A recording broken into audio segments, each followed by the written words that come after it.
2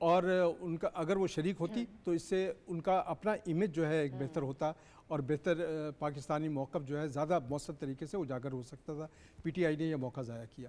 لیکن پاکستان کی قومی قیادت کا ایک دیکھیں متفقہ سٹانس فلسطین کے حوالے سے پہلے سے موجود ہے، لیکن آج اس کا ایک بھرپور اعادہ کیا گیا جس میں یہ کہا گیا، پرائم منسٹر نے بھی اپنی سپیچ میں یہ بات کہی، مولانا فضل الرحمان نے بھی یہ بات کہی، دیگر جو جس طرح میاں نواز شریف نے بھی بات کہی کہ اقوام متحدہ جو ہے وہ اپنی قراردادوں پر عمل درآمد کرانے میں قطعی طور پر ناکام ہو چکی ہے، اور یہ وقت ہے کہ عالمی برادری فلسطین میں بہتے لہو کو روکے اور وہاں کے بچے جو ہیں تقریباً دیکھیں جس طرح سے آپ نے اعداد و شمار بتائے ہیں کہ 41,000 فلسطینی جو ہیں ایک سال کے دوران اس سے زیادہ ہی تعداد ہے یہ شہید ہوئے ہیں، جس میں 11,000 بچے 6,000 خواتین بھی شامل ہیں، اور اس کے علاوہ نہ کوئی وہاں ہاسپٹل بچا ہے، نہ اسکول بچا ہے، نہ کوئی ادارہ بچا ہے، اور تقریباً بیشتر جو رہائشی ان کے لوگوں کے گھر ہیں وہ بھی تباہ ہو چکے.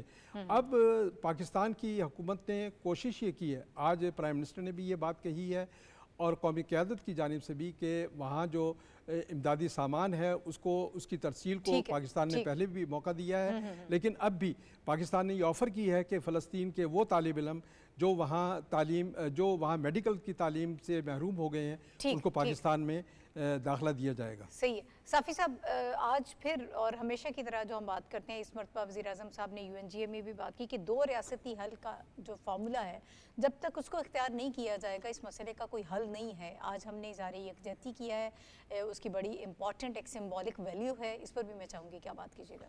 شکریہ ناہید. بالکل ریاست پاکستان کا یہ موقف اس لیے ہے کہ وہ ایک درمیانہ راستہ اختیار کرنا چاہتی ہے ہماری ریاست، ورنہ 2 ریاستی حل بھی جو ہے وہ فلسطینیوں کے ساتھ زیادتی ہے. یہ ارض مقدس فلسطینیوں ہی کی سرزمین ہے، انہی کی ملکیت ہے، لیکن غاصب اسرائیل جو ہے اس پہ قابض ہے اور ان کی پشپناہی امریکہ سمیت مغرب کی تمام طاقتور ممالک کر رہے ہیں. تو پاکستان جیسی ریاستیں جو مسئلہ فلسطین کا حل چاہتی ہے، ان کا پھر اس بات پہ زور ہے کہ اقوام متحدہ کی قراردادوں اور خصوصاً 2 ریاستی حل اگر پاسبل ہو جائے تو شاید فلسطینیوں کی مصیبتوں میں کچھ کمی واقع ہو. یہ تو پاکستان کی ریاست کا ایک آفیشیل موقف ہے، اس کا دفتر خارجہ بھی کئی بار اظہار کر چکا ہے، صدر پاکستان بھی یہ بات جو ہے وہ کہہ چکے ہیں، وزیر اعظم صاحب بھی اس بات پہ قائل ہے کہ 2 ریاستی حل جو ہے وہ کم سے کم حل ہے، یعنی فوری طور پر یہی ہو سکتا ہے. اس کے بعد پھر فلسطینیوں کے اور بھی مسائل ہے جو اسرائیل نے ان سے غصب کیے ہیں، جو اسرائیل کا جو وہاں پہ غاصبانہ باقی جو ان کے اقدامات ہیں اس پہ تو بعد میں بات ہوگی، لیکن پہلی فرصت میں ریاست پاکستان یہی چاہتا ہے کہ 2 ریاستی فارمولے کے تحت یہ معاملہ حل ہو. آج اے پی سی جو بلائی گئی تھی جس میں تمام بڑی سیاسی جماعتوں نے، پارلیمانی نمائندوں نے اس میں شرکت کی، صدر پاکستان خود تشریف لائی، وزیر اعظم صاحب شریک ہوئے، نواز شریف صاحب آئے، مولانا فضل الرحمان صاحب، حافظ نعیم صاحب، تمام جماعتوں کے بڑے لیڈر آئے، لیکن ایک جماعت نہیں آئے، پی ٹی آئی، جو حافظ صاحب کی بات کی میں تائید کرتا کہ وہ اگر آتے تو وہ پھر ان کی عزت میں اضافہ ہوتا، ان کے وقار میں اضافہ ہوتا، اور جو وحدت اسلامیہ کا جو ایک ہم نے ریاست کے سطح پہ آج ایک پیغام دینا تھا اس میں پی ٹی آئی کا حصہ ڈلتا. لیکن بدقسمت جماعت ہے، انہوں نے اس نادر موقع کو بھی ضائع کیا. یہ تو ہم اپنی ریاست کی بات کر رہے ہیں، اپنی سیاسی قیادت کی بات کر رہے ہیں، لیکن دوسری طرف اگر ہم دیکھیں تو اسرائیل اس سے الٹ سوچ رہا ہے. آج 7 اکتوبر ہے اور 7 اکتوبر 2023 کو آپ ہی کے پروگرام میں ہم نے کئی دفعہ اس بات کو ڈسکس کیا ہے کہ یہ طوفان الاقصی جو ہے وہ اسرائیل جیسے جو اپنی طاقت اور ٹیکنالوجی اور پیسے اور جو عالمی قوتوں کی پشپناہی کے زغم میں مبتلا ہے، فلسطینیوں خصوصاً حماس کے جانثاروں نے ان کا غرور خاک میں ملایا تھا، اور نااہل غوز جو فوجی کیمپ ہے غزہ کے پٹی کے قریب اس میں داخل ہو کے 6 گھنٹوں تک اس کیمپ پہ حماس نے قبضہ کیا تھا، جو آج بھی اسرائیل اس گاؤں کو نہیں بولا، بھولا ہے، نہ اس حزمیت سے نکل پایا ہے۔ اب 2 دن پہلے کی بات ہے کہ اسرائیلی وزیر اعظم بنجامن نیتن یاہو نے مڈل ایسٹ کا جو نئے نقشے پیش کی، وہی بلی تیلے سے باہر آ گئی، یعنی دجلہ سے لے کر فرات تک جو پورا علاقہ ہے وہ گریٹر اسرائیل کا حصہ بنانے پہ اسرائیل تلا ہوا ہے۔ اس لیے یہ نہ صرف پاکستان بلکہ امت مسلمہ کا یہ فرض بنتا ہے کہ وہ اس گریٹر اسرائیل کے جو خفیہ طور پر اب تک اس کے لیے اقدامات ہو رہے تھے، کلم کلہ جو اس مسئلے کے خلاف آئے۔ یہ جنگ صرف فلسطین کی جنگ نہیں ہے، یہ جنگ صرف لبنان کی جنگ نہیں ہے، یہ شام اور عراق کی جنگ نہیں ہے، یہ امت مسلمہ اور اس غاصب اسرائیلی ریاست کی جنگ ہے۔ ٹھیک ہے ڈاکٹر صاحب، ایک مثبت میسج گیا ہے پاکستان کی طرف سے، اظہار یکجہتی ہم کر رہے ہیں، یو ٹیک آن اٹ سر۔ جی بالکل، یہ بہت ضروری تھا، اور خاص طور پر اس حملے کے دن یہ میسج بھیج کر عالمی برادری کو بھی یقین بتایا گیا ہے کہ دیکھیں ہم اپنے فلسطینی بھائیوں کے ساتھ کھڑے ہیں، اور دنیا عالمی برادری کو بھی بتایا اور اسرائیل پہ بھی واضح کیا ہے۔ میں اس پہ پھر ذرا سا ذکر کرنا چاہتا ہوں، سارے دوستوں نے ذکر کیا کہ یہ وہ موقع تھا جو سیاست سے بلند تھا، سیاسی مفاد سے بلند تھا۔ ایسے مواقع پر ہم نے یہ دیکھا ہے کہ پاکستان کی ساری سیاسی قوتیں کبھی بھی قومی یا اسلامی دنیا کے مسائل پر کبھی اپنی سیاست نہیں کھیلتی۔ مثال کے طور پر میں آپ کو بتاؤں، جب 80s میں 82 وغیرہ میں MRD کی تحریک چل رہی تھی، تو اس وقت مسز اندرا گاندھی جو وزیر اعظم تھی انڈیا کی، تو انہوں نے یہ کہا کہ بالکل ایسٹ پاکستان کی طرح سندھ پر حملہ کرنے کا وقت آ گیا ہے۔ تو اس وقت بے نظیر بھٹو صاحبہ اور محترمہ نصرت بھٹو تو شاید ملک سے باہر تھی، تو لیڈرشپ تھی غلام مصطفیٰ جتوئی صاحب قیادت کر رہے تھے۔ تو اس وقت انہوں نے مخاطب کیا تھا اندرا گاندھی کو براہ راست، اور کہا تھا کہ دیکھو ہمارے یہاں اپنے مسائل ہیں، ہم اپنے اختلافات ہیں، ہم ان سے نمٹ لیں گے، لیکن تمہیں یہ کس نے حق دیا ہے کہ تم پاکستان کی سالمیت کے بارے میں بات کرو؟ اور پھر انہوں نے ایک ڈیکلریشن جاری کیا، نتیجہ یہ نکلا کہ پاکستان پرسکون ہو گیا۔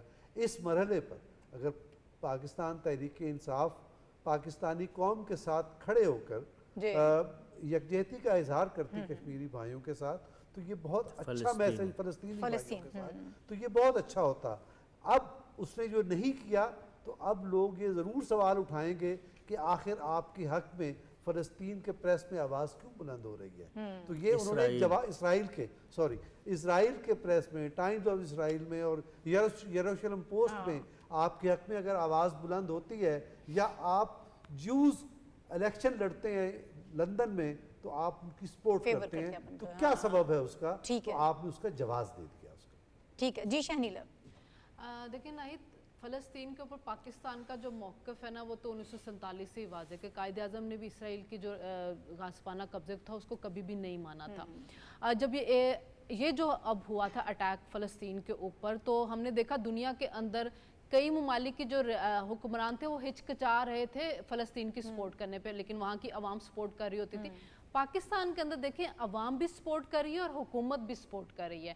جو وزیر اعظم تھے جب وہ گئے ہیں UN کی اسمبلی کے اندر، تو جس طرح انہوں نے فلسطین کا موقف وہاں پہ پیش کیا، اسے پتہ چلا تھا کہ پاکستان نے کتنا بھرپور ساتھ دے رہا ہے فلسطین کو، اور کس طرح سے مذمت کر رہا ہے اسرائیل جو وہاں پہ بربریت کر رہا ہے، جو جارحیت وہ کر رہا ہے۔